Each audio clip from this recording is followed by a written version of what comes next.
São Paulo vai dizer que Deus, sobretudo, quer ser tudo em todos. Como nós podemos olhar para a comemoração de hoje e olhar para esta palavra? Vamos juntos aprofundar naquilo que Deus tem a nos dizer.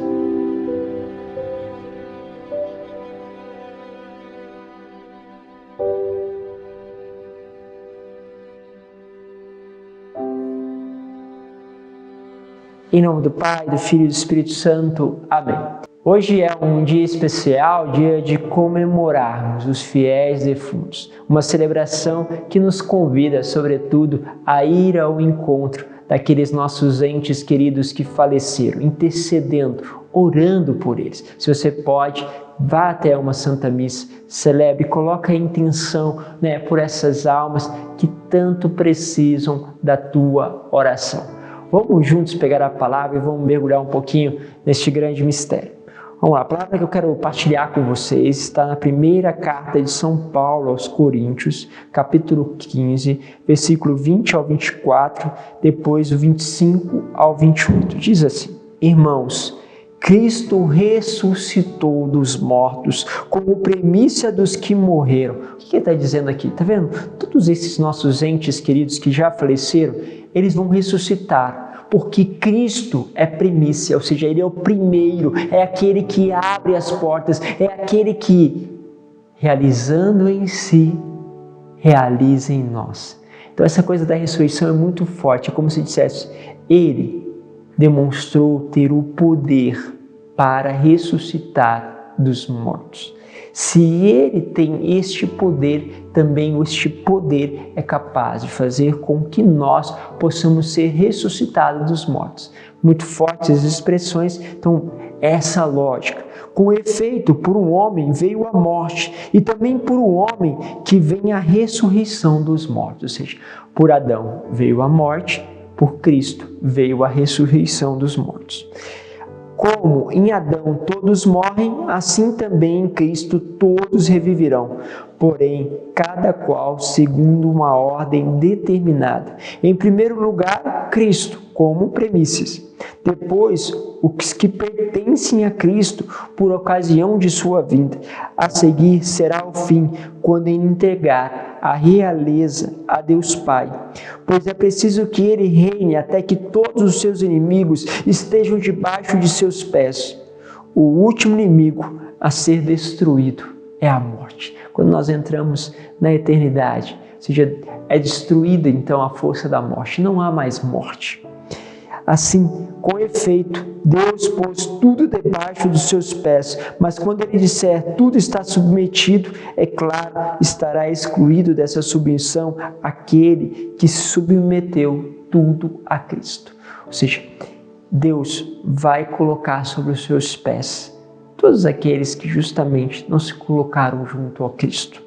Assim, quando todas as coisas estiverem submetidas a Ele, então o próprio Filho se submeterá, e aquele que submeteu todas as coisas para que Deus seja tudo em todos. Olha que forte. Então, esse passo, eu me submeto a Cristo, depois Cristo se submete ao Pai. E quando eu, na unidade com o Filho, que também faz a submissão ao Pai, então nós passaremos a viver esta dimensão de uma unidade. Eu em Cristo, Cristo no Pai. Assim, eu nele, ele no Pai. É uma palavra que já está lá em João. Ou seja, o Senhor ele vai tomando posse daquilo que eu, na minha liberdade, doei a Ele, Ele toma posse, assume, sou nele redimido e com Ele também sou salvo. Olha que loucura. E assim, Deus passa a ser tudo em todos. Bom, padre, e aí? O que nós temos em relação à comemoração de hoje? O que acontece? Muitas almas, quando elas chegam no momento da morte, elas precisam lidar com a verdade. Por isso, Deus Pai vai dizer, por exemplo, através de Santa Catarina de Sena, também a igreja vai nos ensinar que haverá um julgamento. A partir da nossa morte, nós teremos uma consciência da verdade. Antes, vamos dizer, palavras de São Paulo, antes nós vimos por sombra, nós tateávamos, ou seja, nós sabíamos alguma coisa, mas não sabíamos tudo. Quando nós morremos, nós passamos a ter conhecimento de todas as coisas. E aí já não há como mudar as suas opções, porque agora você tem conhecimento de toda a verdade.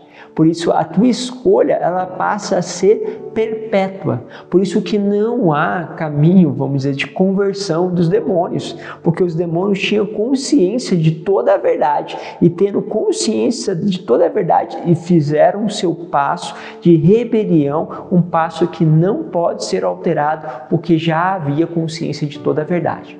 Então, quando nós tomamos consciência de tudo isso, vemos o quanto nós amamos e quanto nós muitas vezes deixamos de amar, e as consequências deste amor ou desta falta de amor.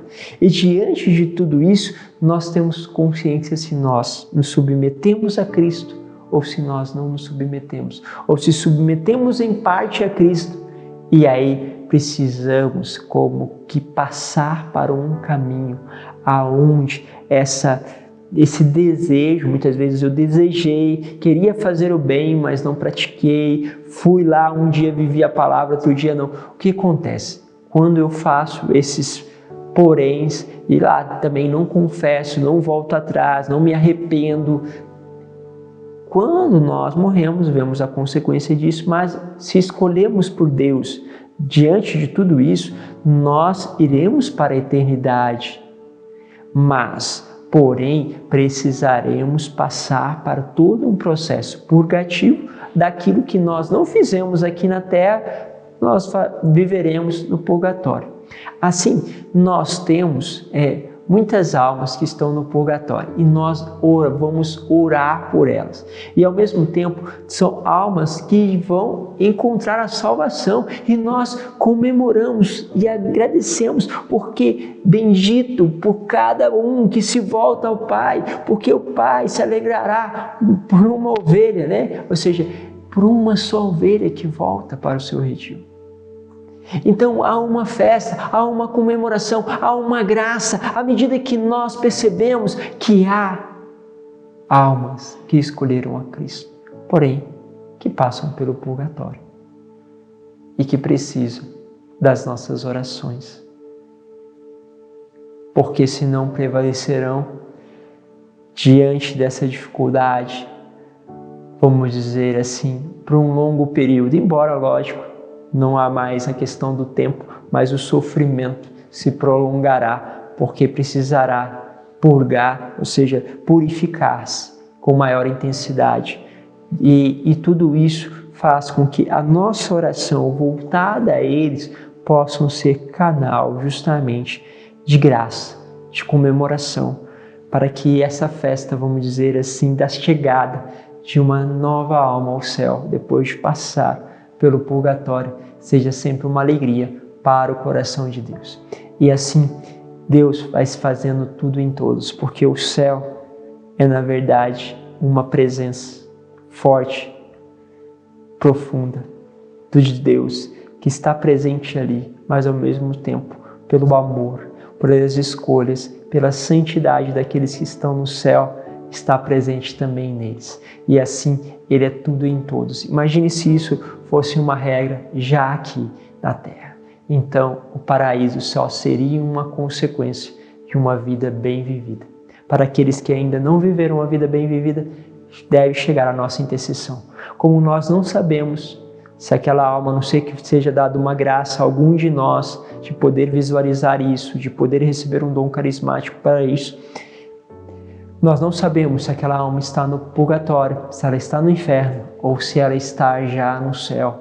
Nós precisamos orar e interceder. Por isso, não esqueça de interceder por aqueles que tanto precisam. E também, sempre nas suas orações, lembre-se de tantas outras almas que não tem ninguém que reze por elas. Coloque também nas suas intenções. Vamos juntos, que Deus os abençoe. Coloque aí também os nomes, vamos rezar juntos por cada uma dessas almas. Pai, Filho e Espírito Santo. Amém.